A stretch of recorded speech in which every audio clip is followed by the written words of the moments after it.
안녕하세요. 이제 곧 초등학생이 되는 아들을 키우고 있는 40대 여자입니다. 아이의 입학이 곧 다가오자 어쩔 수 없이 애아빠인 전 남편이 생각나곤 하는데요. 정말 인생에서 지워버리고 싶은 인간이에요. 두 번 다신 기억하고 싶지 않지만 아들에겐 아빠가 필요한 시기잖아요.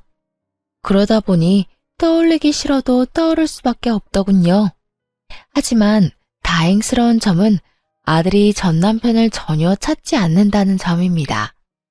저 역시 이혼을 결심한 순간부터 지금까지 단 한 번도 후회한 적 없어요. 그러면 어떻게 이혼하게 되었는지 본격적으로 이야기 시작해 보겠습니다. 남편과 전 소개팅으로 만난 사이였어요. 처음엔 솔직히 남편의 외모가 마음에 들었습니다. 몇 번 만나다 보니 다정한 성격도 좋더라고요. 그렇게 2년 남짓한 시간을 만나오는 동안 남편은 한결같았습니다. 항상 저를 아껴주고 사랑해 주었죠. 그런 남편의 모습을 보며 자연스럽게 결혼까지 결심하게 되었고요. 그렇게 남편과 결혼했고 결혼 3년 차 임신을 하게 되어 출산까지 무사히 했어요. 당시 회사에 다니고 있었는데 시간이 흘러 어느덧 육아휴직이 다 끝나가더라고요. 남편과 함께 고민에 빠지게 되었죠. 우선 친정과 시댁 모두 가깝게 살고 있지 않기도 했고요. 양가 부모님 모두 나이가 있으신 터라 아들을 봐줄 만한 기력이 없는 상황이었어요. 복직을 한다면 아들을 하는 수 없이 어린이집에 맡겨야 하는 상황인데 남편과 저는 잘해도 6시가 넘어야 집에 돌아올 테니 아이가 힘들 것 같더라고요. 그렇게 고민이 깊어지던 어느 날 남편이 큰 결심을 한 듯 말하더군요. 다름 아닌 퇴사를 하라고 말이죠. 여보, 내가 생각 많이 해봤는데 그냥 당신 퇴사하는 건 어때? 우리 주민이 생각하니까 도저히 마음이 안 놓여서 안 되겠어. 저 어린 걸 아침부터 저녁까지 어린이집에 어떻게 보내? 뭐? 퇴사?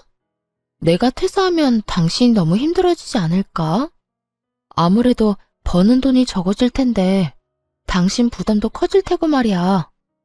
그래도 내가 한 집의 가장인데 그 정도 부담감은 어깨에 얹고 살아야지. 다른 건 몰라도 돈 때문에 망설이는 거면 그냥 퇴사해. 내가 더 열심히 벌면 되니까. 당신 지금은 이렇게 말해놓고 나중에 딴소리 할 건 아니지? 막 생활비로 눈치를 준다거나 나한테 쓸데없는 돈 쓴다고 핀잔 두면 안 돼? 에이, 당신은 날 그렇게도 몰라? 내가 그런 걸로 눈치나 줄 사람으로 보여? 우리 연애까지 합치면 5년 넘게 보고 살았어. 그 정도 봤으면 나 잘할 텐데. 사람 일이란 건 어떻게 될지 모르는 거니까 하는 말이야. 어쨌든 당신이 그렇게까지 말하니까 나도 진지하게 생각은 해볼게. 더 생각하지 말고 그냥 퇴사해. 애는 엄마가 봐야지 안정감도 느끼고 건강하고 밝게 자라는 거야. 일단 퇴사하고 준민이한테 집중하고 느끼자. 알겠지?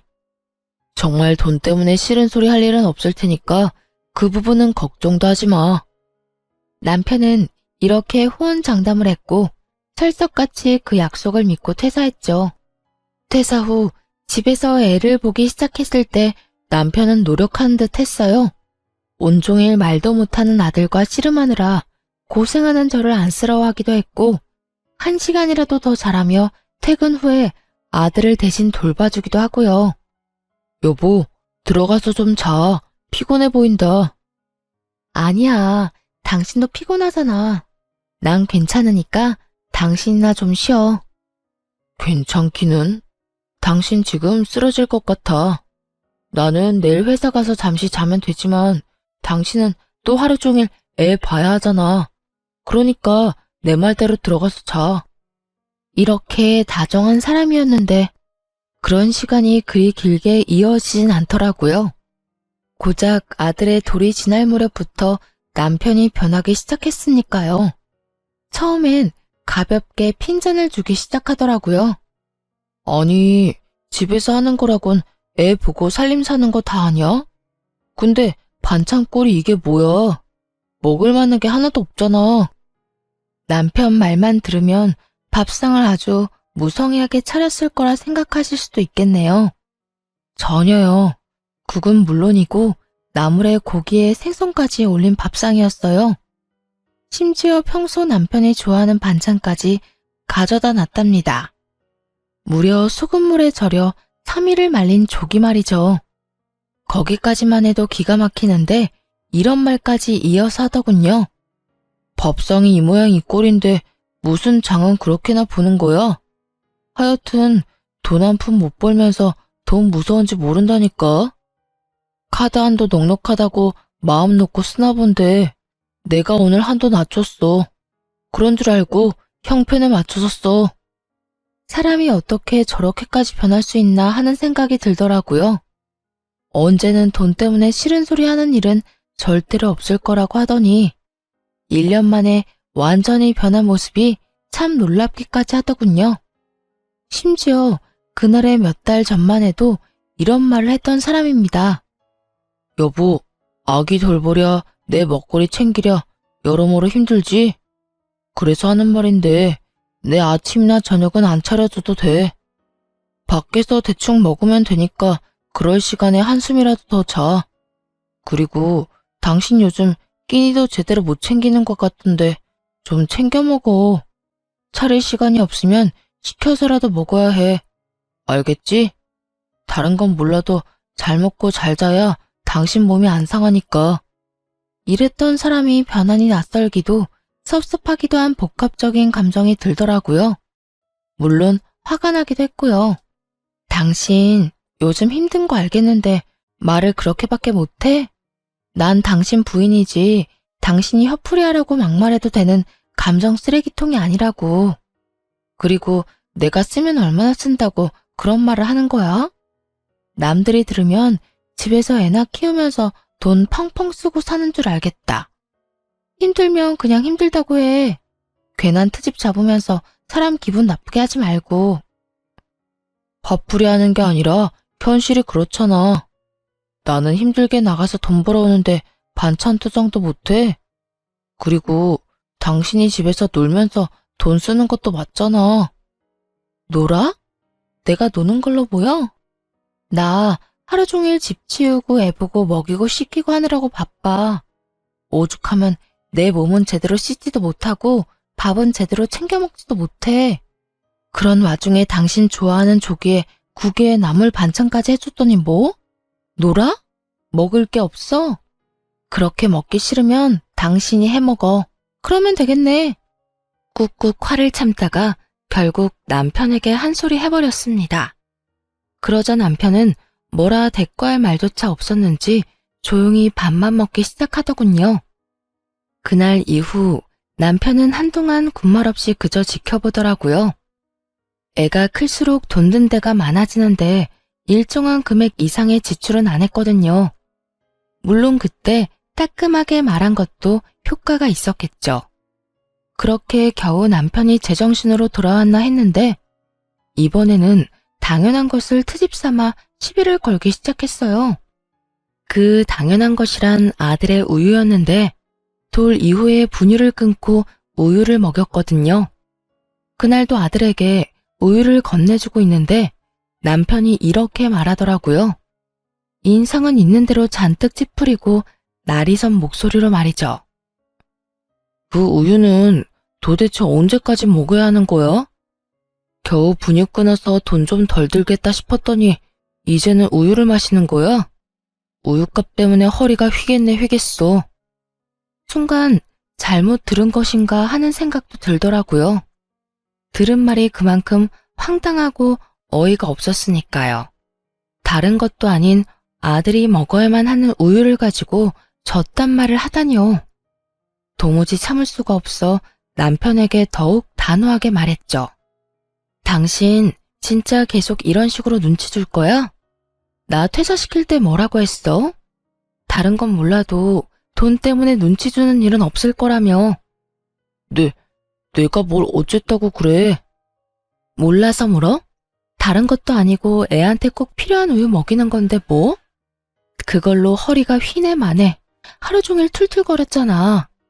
그것뿐이야. 생활비 가지고도 입댄 적이 한두 번이 아니야. 당신 이러려고 나 퇴직하게 만들었어? 이러려고 잘 다니던 회사 그만두라고 했냐고. 계속 이런 식으로 할 거면 당신이 회사 그만두고 집에서 살림하고 육아나 해.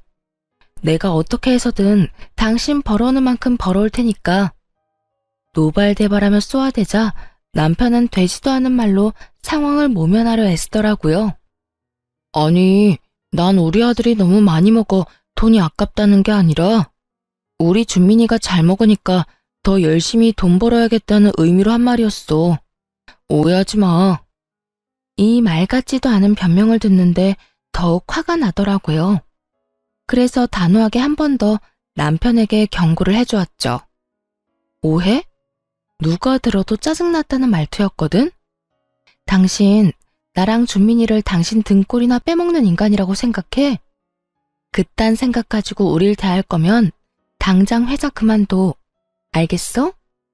이런 일이 있고 난 후 남편은 더는 별말하지 않더라고요.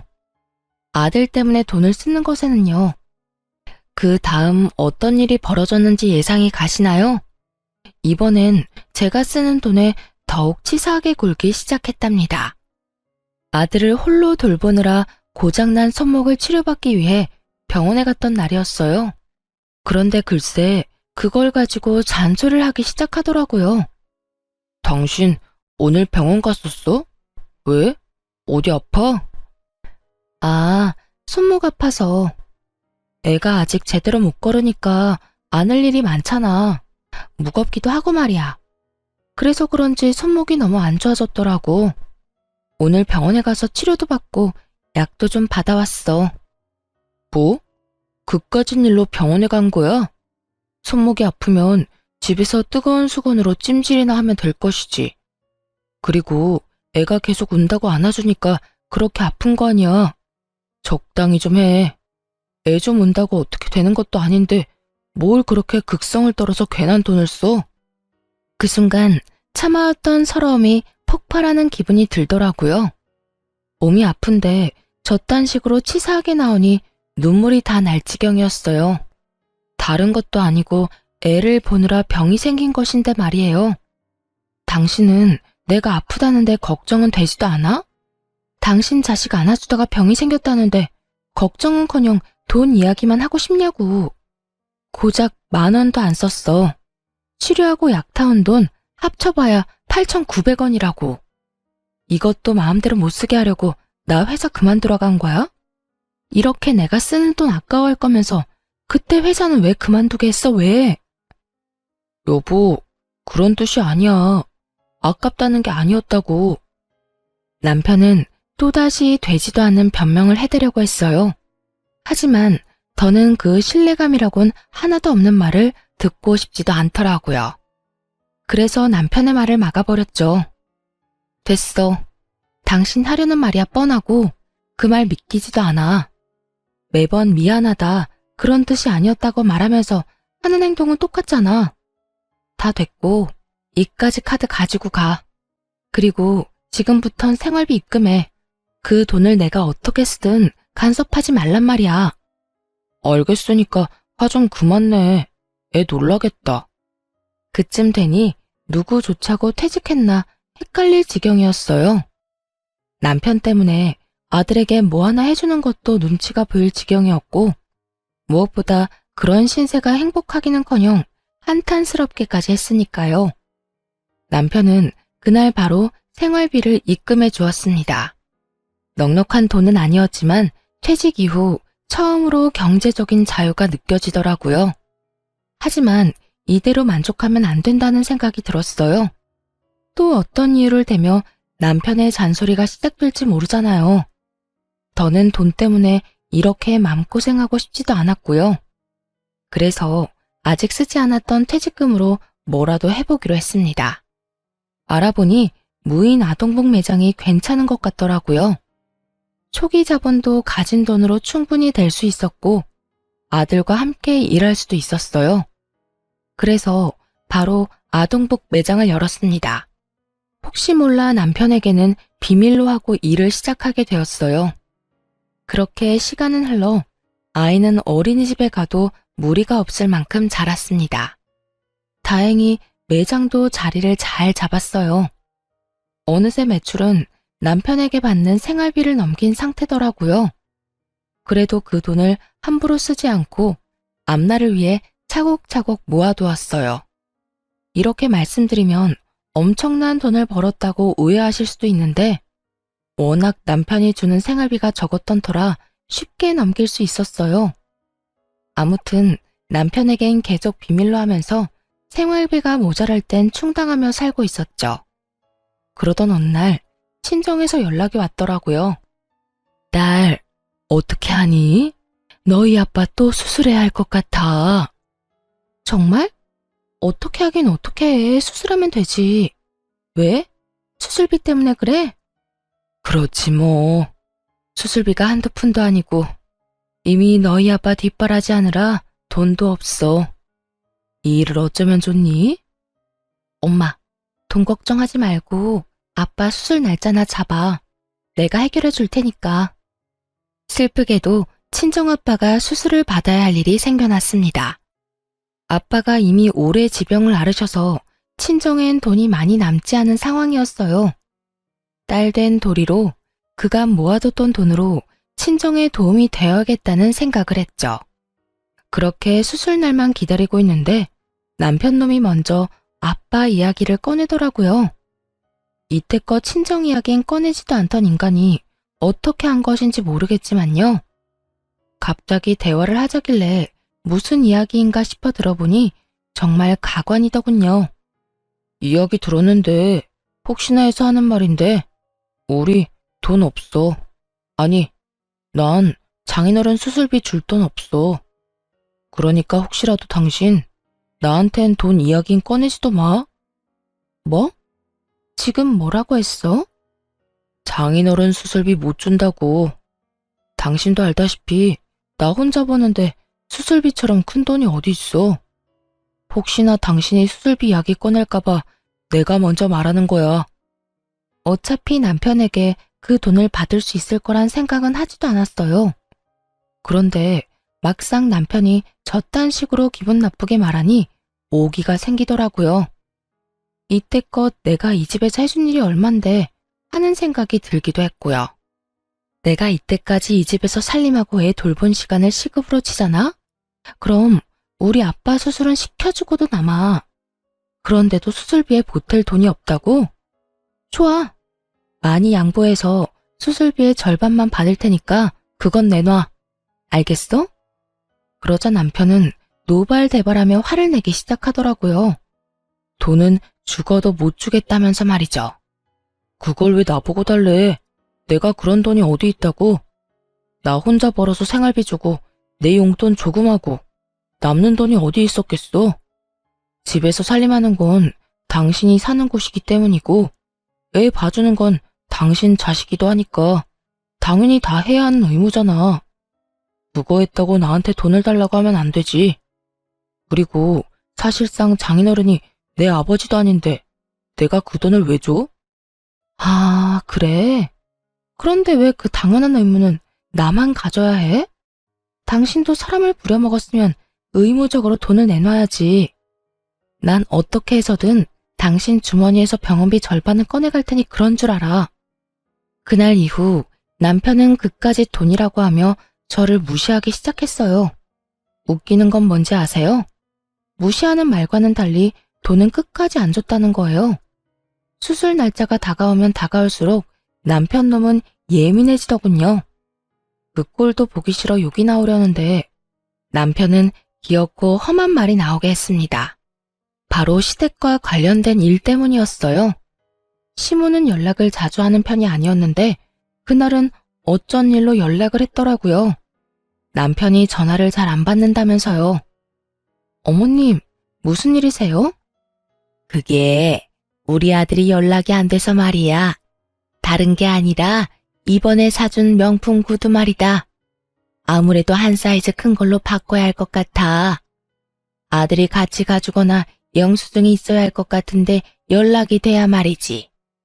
네가 언제 시간 되는지 좀 물어보고 나한테 연락 좀 해주려무나. 기가 막히더라고요. 명품 구두라고 하면 한두 푼 하는 것도 아닐 텐데 그럴 돈은 있으면서 당장 생사가 오가는 수술비는 안 주겠다고 했으니 말이에요. 그날 저녁 여전히 예민한 남편에게 따져 물었어요. 당신 진짜 해도 해도 너무한 거 아니야? 갑자기 왜 이래? 말을 알아들을 수 있게 해야 할 거 아니야. 나 오늘 어머님하고 통화했거든? 당신이 명품 구두 사드렸다며. 사이즈가 작아서 바꿔야 하니 영수증을 주든 직접 오든 하라고 하시더라. 우리 아빠 수술비는 없어도 어머님 명품 구두 사줄 돈은 있나 보네? 그거랑 같아? 다르지. 아주 많이 다르지. 어머님 명품 구두는 사치품이고 우리 아빠 수술비는 생명이 연관된 건데 다르지. 그게 아니라 우리 엄마니까 내 돈으로 뭘 사주든 무슨 상관이냐고. 당신이 이렇게 화낼 필요가 없단 이야기를 하는 거야. 내가 번 돈 내가 쓰겠다는데 당신 무슨 권리로 이렇게 화를 내? 권리? 지금 권리라고 했니? 당신이 벌어서 쌓은 돈에는 내 몫도 있어. 집안일에 신경 하나 안 쓰고 회사 생활을 평탄히 할 수 있는 이유가 뭐 같아? 당신과 우리 애를 위해 집에서 일을 하는 내 덕이라고. 뭐? 무슨 그런 웃기지도 않은 말을 해. 당신이 번 돈도 아닌데 무슨 당신 몫이 있어? 그래, 당신 아빠 수술비 절반은 줄 테니까 힘들게 일하고 온 사람 괴롭히지 좀 마. 당신이 이렇게 쪼지 않아도 어련히 알아서 줄 테니까. 언제 내가 안 준다고 그랬어? 준다고 그랬잖아. 남편은 적반하장으로 화를 내며 그까지 수술비 준다고 큰 소리를 쳤습니다. 그런 인간에게 상식을 들이대봤자죠. 내 입만 아프겠다는 생각에 대꾸도 안 하고 입을 다물어 버렸습니다. 가정주부는 집안 재산에 아무런 권리도 없다는 사람과 무슨 대화를 하겠어요? 정이 뚝 떨어져 서서히 이혼을 생각하기 시작했습니다.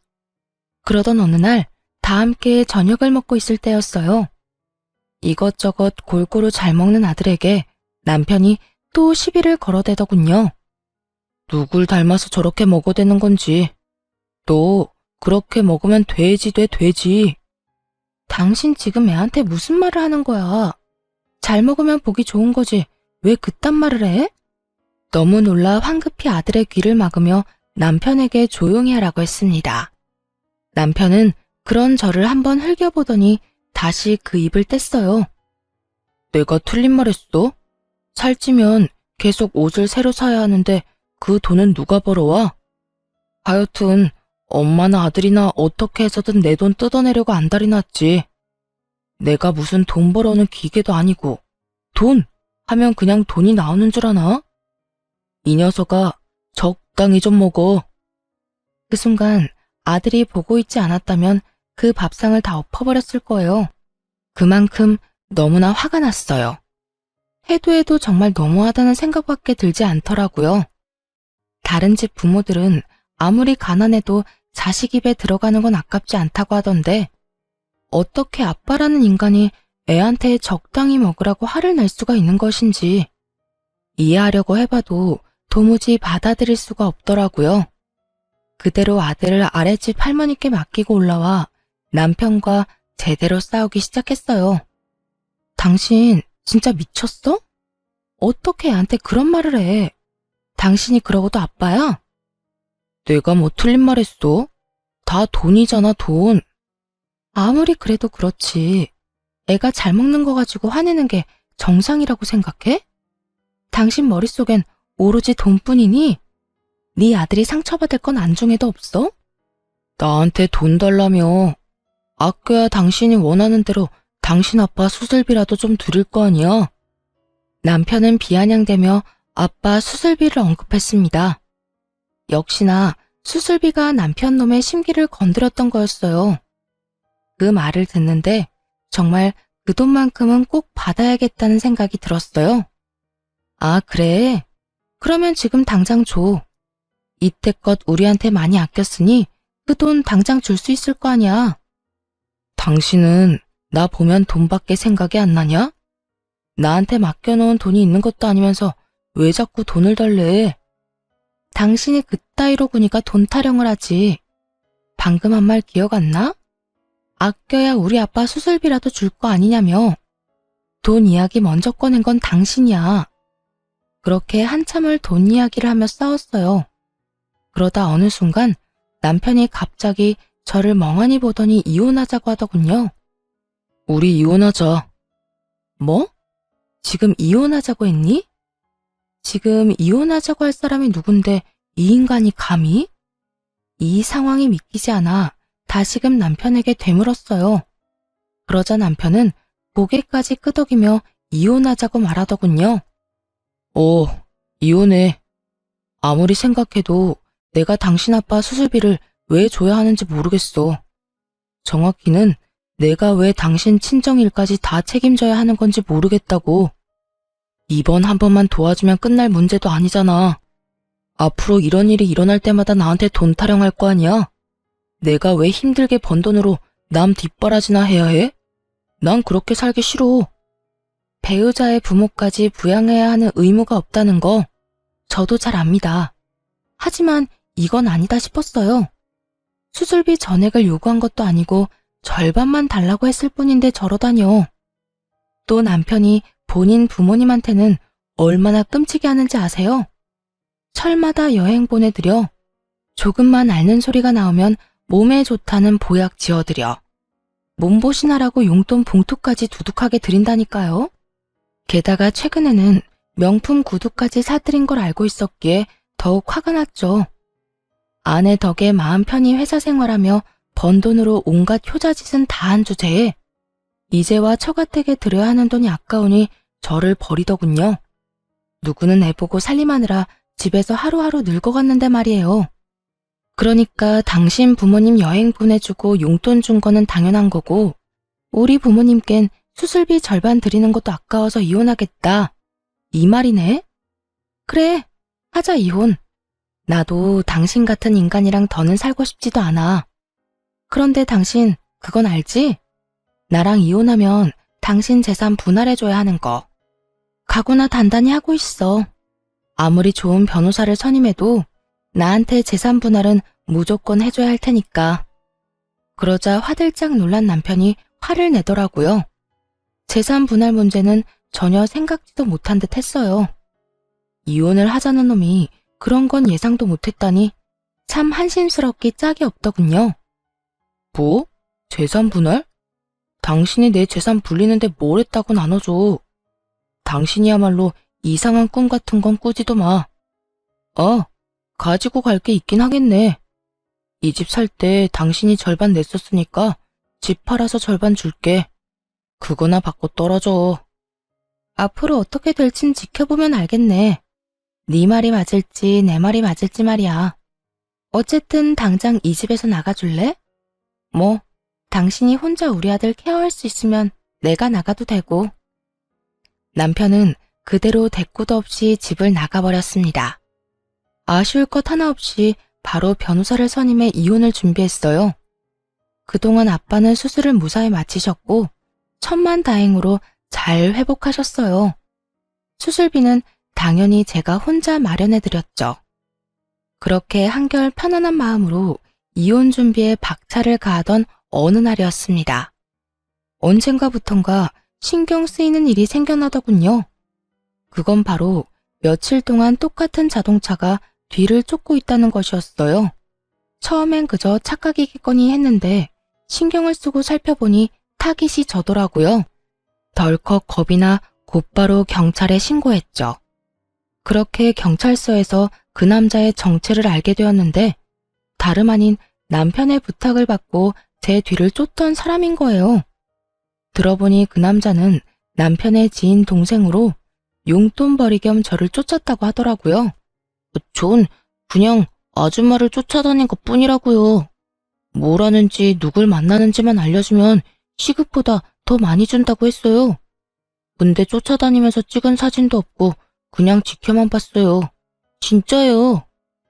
그러니까 남편이 내 뒷조사를 부탁했다. 이 말이네요? 네. 혹시나 남자를 만나면 사진 찍어서 보내달랬는데 그런 일이 없었으니 사진 찍을 일도 없었어요. 그러니까 저 여기서 좀 나가게 해주세요. 남편의 수가 뻔히 보이지 않나요? 막상 변호사를 만나보니 재산을 많이 떼어줘야 할 것 같다고 들었겠죠. 그래서 사람을 시켜 제 흠이라도 잡아볼까 하며 얕고 치사한 수를 쓴 거예요.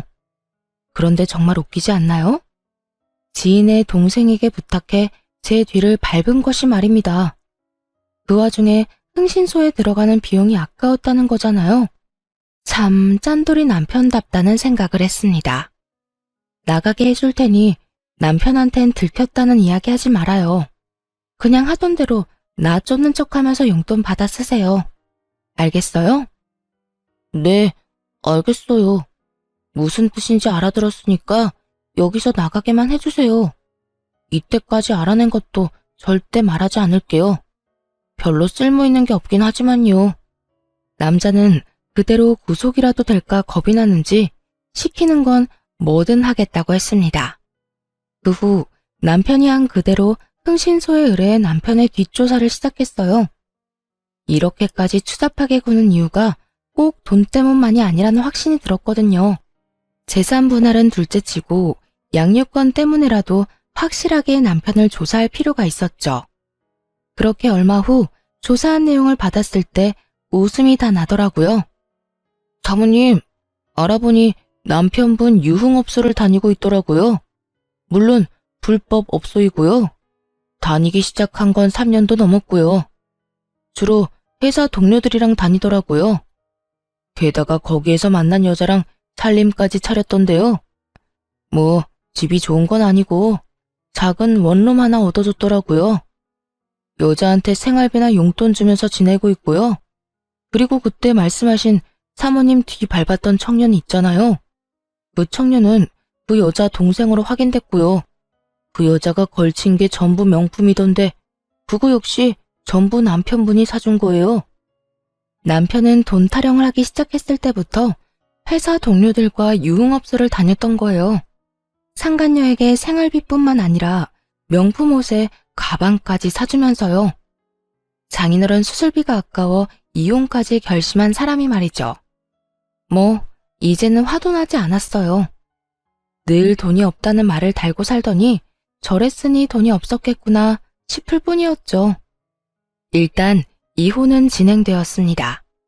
그동안 어린 아들에게 폭언을 해온 것, 쥐꼬리만한 생활비만 주면서 온갖 생색을 다 내며 무시로 일관했던 것, 그러면서도 박해전 외도를 저지르고 있었던 것이 다 인정되었죠. 다행히 양육권은 물론이고 재산 분할까지 유리한 쪽으로 판결받게 되었어요. 물론 상간녀 소송도 해서 상간녀에게 위자료도 받았고요. 그런 와중에 전 남편 놈이 뭐라고 했는 줄 아세요? 이럴 줄 알았으면 그냥 수술비나 주고 말았지. 재산 분할에 위자료까지 이렇게 많이 주게 될지 몰랐는데 이게 뭐야? 변호사 비용은 비용대로 들고 돈은 돈대로 뜯기고. 아니, 무슨 법이 이래? 참 대단하지 않나요? 그딴 말을 짓거리는 전 남편 놈을 보는데 그저 대단하단 생각밖에 들지 않더군요. 이대로 끝이냐고요? 그럴 리가요. 그 후에도 전 남편은 여전히 그 유흥업소를 들락날락했습니다. 그래서 그 사람이 업소에 또 갔다는 이야기를 듣자마자 경찰에 신고해버렸어요. 소문이 쫙 퍼져 유흥업소를 다녔던 사람들과 함께 회사에서 잘렸다고 하더군요. 이미 상간녀에게 돈을 쏟아부었는데 위자료 지급에 해고까지. 전 남편은 완전히 아무것도 없는 신세가 되었죠. 그 뒤 아들을 만나는 날 거짓골로 나타난 전 남편이 갑자기 하소연하기 시작했어요. 꼴이 왜 그래? 밥은 먹고 다녀? 다른 날도 아니고 아들 만나러 오는 날인데 좀 신경 쓰고 오면 안 돼? 내가 지금 그런 거 생각할 처지가 아니야. 나 요즘 원룸에서 지낸다. 당신한테 위자료 주고 벌금 내고 게다가 회사에서도 잘리는 바람에 양육비를 겨우 주고 있다고. 이 마당에 내가 아들 신경 쓰게 생겼어? 그래서 뭐, 그런 와중에 양육비는 줘서 고맙다고 인사라도 해주길 바라는 거야? 그런 뜻이 아니라 그만큼 힘들다는 말을 하는 거야. 내가 땡전 한 푼 없다고 그 여자도 도망갔어. 이때까지 해준 게 얼만데. 내가 사준 가방 좀 팔자고 하니까 바로 다음날 짐 싹 싸서 도망간 거 있지?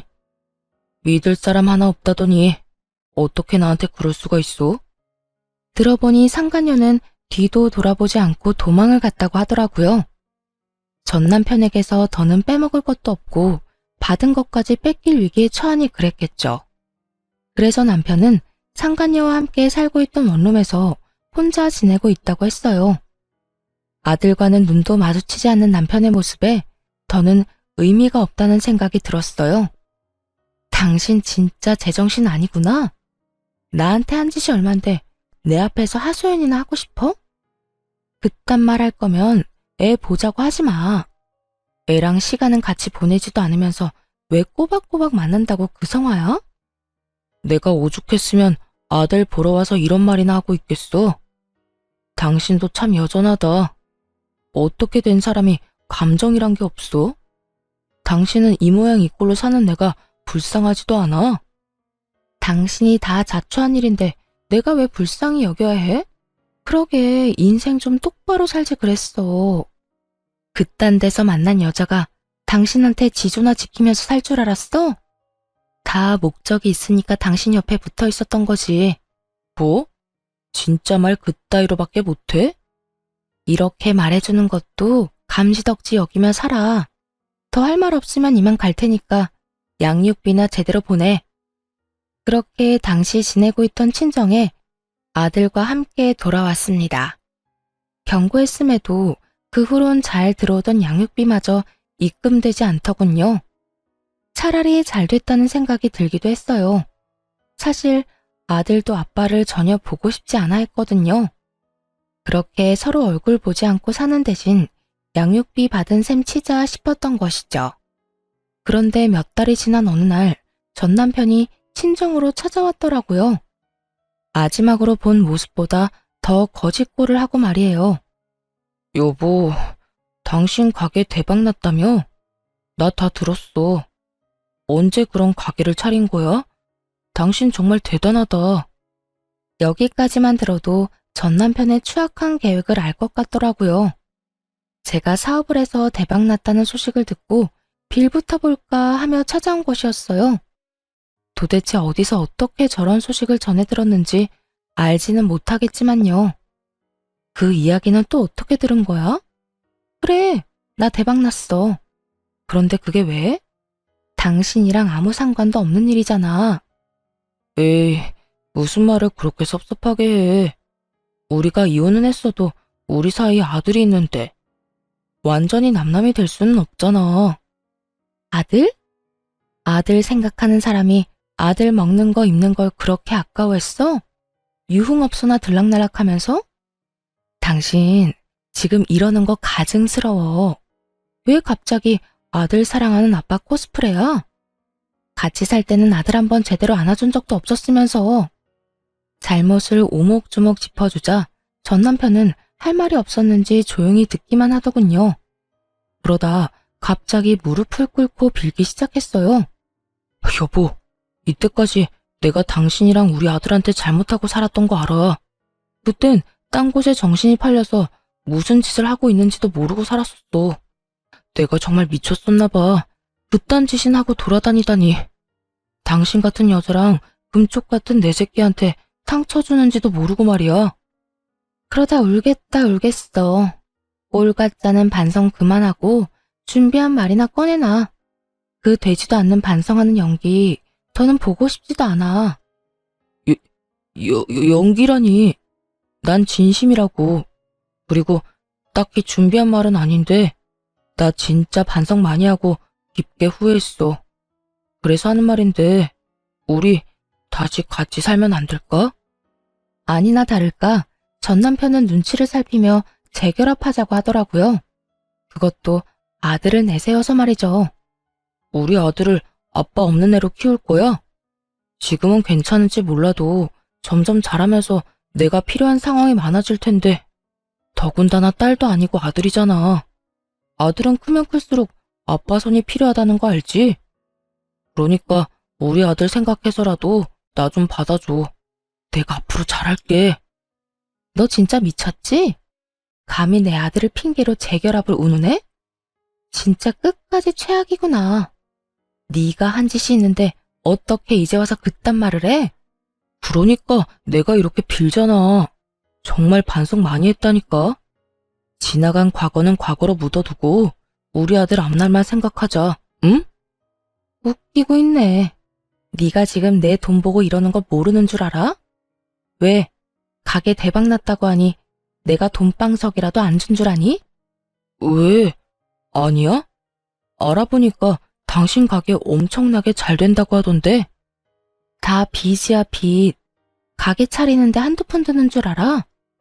내가 저 빚 갚는다고 등골이 휘는데 이 와중에 당신까지 책임져 주길 바래? 시험 삼아 거짓말로 가진 거라곤 빚밖에 없다는 말을 해봤습니다. 그러자 전 남편은 그제야 가면을 벗고 욕을 하며 몸을 일으키더라고요. 그것이 전 남편의 본 모습이었던 것이었죠. 어이씨, 그런 거였으면 진작 말했어야 할 거 아니야. 괜히 시간 낭비만 했네. 하긴 당신 같은 여자가 돈방석에 앉았으면 너도 나도 다 가게 차렸겠지. 게다가 위아래로 훑어보며 비아냥대기까지 했어요. 곧 자신에게 닥칠 앞날을 알지도 못한 채 말이에요. 그래, 이게 당신 본 모습이지. 반성은 개뿔. 그것도 다 연기지? 그래, 내가 반성할 게 뭐 있어? 아니, 당신이 오죽 형편없었으면 내가 나가서 돈 주고 그런 짓을 했겠어? 당신이랑 그때까지 살아준 것만 해도 고맙게 생각하라고. 내가 당신 같은 여자랑 같이 산다고 얼마나 괴로웠는지 알기나 해. 나만 보면 돈 타령해 애는 울기나 하지. 어느 하나 마음에 드는 게 없었다고. 고삐 풀린 망아지처럼 폭언을 뱉는 전 남편에게 참지 못하고 손을 올려버렸어요. 그러자 전 남편은 붉어진 뺨을 어루만지며 발악을 하더라고요. 네가 뭔데 날 때려? 가진 건 쥐뿔도 없는 주제에 네가 뭔데 날 때리냐고. 가진 게 있으면 때려도 되는 거야? 사실은 나 빚 하나도 없어. 또 돈방석에 앉은 것도 맞아. 뭐? 그러면 다 거짓말이란 거야? 차라리 꿈이라면 좋겠다고 생각하는 표정이었어요. 그랬겠죠. 어떻게든 빌붙어 보려고 찾아왔는데 어리석게 거짓말에 속아 다 망쳤으니까요. 심지어 그딴 폭언까지 해댔으니 재결합의 꿈은 이미 저 멀리 사라진 후였죠. 절망 가득한 표정의 전 남편을 보며 더 절망스러운 이야기를 해줬습니다. 당신이 어떻게 반응할지 궁금했거든. 진심으로 반성한 건 맞는지 알아보고 싶기도 했고. 그런데 역시나 어떻게 사람이 한순간에 이렇게 변하냐? 아참, 나 그리고 곧 당신 덕분에 더 큰 돈방석에 앉을 예정이다? 뭐? 그게 무슨 말이야? 당신이 이때까지 안 준 양육비 있지? 나 그거 더럽고 치사해서 안 받으려고 했거든? 그런데 당신 하는 꼴 보니 안 되겠다. 양육비 청구 소송할 거니까 각오해. 이때까지 안 준 거에 앞으로 줘야 할 양육비까지 얹어서 받아낼 테니까. 그러자 전 남편은 또다시 무릎을 꿇고 빌기 시작했습니다. 꼴 보기도 싫어서 질질 끌어다 집에서 내쫓아버렸어요. 이딴 짓만 하지 않았더라면, 아니, 그 더러운 입에 아들을 들먹이지만 않았더라도 더럽고 치사해서 밀린 양육비는 받지 않으려고 했는데 안 되겠더라고요. 전 남편 놈이 저렇게 나오니 하나도 남김없이 다 받아내야 하겠더군요. 그렇게 큰 코 다쳐봐야 두 번 다신 저딴 짓거리를 못할 테니까요. 그 후 지체할 것 없이 양육비 청구 소송을 진행했습니다. 그간 받지 못한 양육비와 함께 일시금 지급까지 받아낼 수 있었고요. 다시 전 남편이 찾아오는 일은 없었지만 간간히 소식은 들려오더라고요. 들어보니 양육비를 주기 위해 전 시댁에 손을 벌렸다가 연이 끊겼다고 하더군요. 그 뒤론 아무 소식도 들을 수 없었어요. 하루하루는 참 길고 고단했는데 돌아보니 세월 참 빠르게도 흘러갔더라고요. 그동안 울기도 많이 울었지만 그래도 참 행복했던 것 같습니다. 저의 가게에서는 이제 아동복뿐만 아니라 성인복도 함께 판매하고 있어요. 또 온라인 사업도 한번 해보려고 구상하고 있는 중이에요. 그리고 눈에 넣어도 아프지 않은 아들은 개구장이 8살이 되었어요. 엄마 사랑해 라는 입에 말을 달고 살 정도로 사랑꾼이 되었는데요. 사랑 고백을 하는 아들을 볼 때마다 그간의 고생이 눈 녹듯 사라지는 기분입니다. 아들은 아빠 이야기를 전혀 꺼내지 않는데 오히려 그래서 더 안쓰럽더라고요. 목욕탕에 간다거나 수영장에 갈 때 이것저것 아빠의 손길과 도움이 필요할 텐데 씩씩하게 혼자 해내는 모습이 대견스럽기도 하고요. 그래서 어느 날은 아들에게 물어봤습니다. 아빠가 보고 싶진 않냐고요. 그랬더니 아들이 이렇게 대답하더라고요. 엄마, 나한텐 엄마가 아빠이기도 해. 그런데 왜 아빠가 보고 싶겠어? 나 기억이 흐릿하지만 아빠가 엄마랑 나한테 말이랑 행동 함부로 했던 거 기억나. 이혼하고 만나러 왔을 때도 나보고 웃어준 적 없었잖아.